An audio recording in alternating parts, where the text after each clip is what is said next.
90స్ కిడ్స్‌కి చాలా ఇష్టమైన రెసిపీ ఇప్పుడు నేను చూపించబోయే రెసిపీ.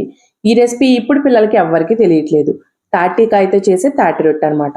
మా చిన్నప్పుడు ఇలా తాటికాయ పడగానే గబగబా తీసుకొచ్చి మా మమ్మీ వాళ్ళకిస్తే, వీళ్ళు చక్కగా ఇలా నేను వీడియోలో చూపిస్తున్నట్టుగా వాటర్ వేసి బాగా మదించి, పై తొక్కని తీసేసి, దాని నుంచి గుజ్జు తీసి రొట్టె వేసేవారు.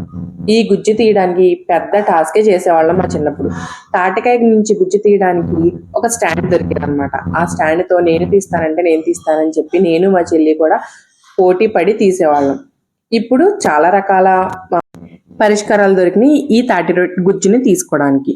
మేమైతే చిన్నప్పుడు తాటి స్టాండ్‌తో తీసేవాళ్ళము. ఆ తర్వాత అందులోంచి వచ్చే పీచుని తీయడానికి కూడా చాలా టైం పట్టేసేది.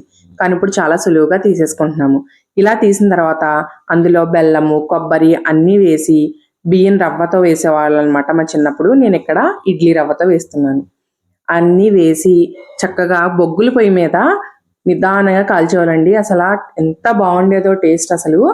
పైన కూడా మనకి కింద బొగ్గుల పొయ్యి మీద వేస్తారా, పైన కూడా చక్కగా అరిటాకు గాని, లేదంటే మనకి అన్నం తినేటప్పుడు వేసుకుంటాం కదా విస్తరాకు, ఆ విస్తరాకులు వేసి పైన బొగ్గులు పరిచి రెండు వైపులా సమానంగా కాలేలా చేసేవారనమాట.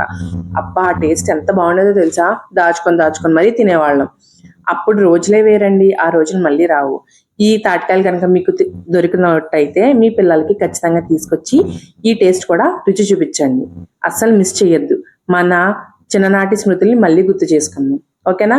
సబ్స్క్రైబ్ చేయండి మరి.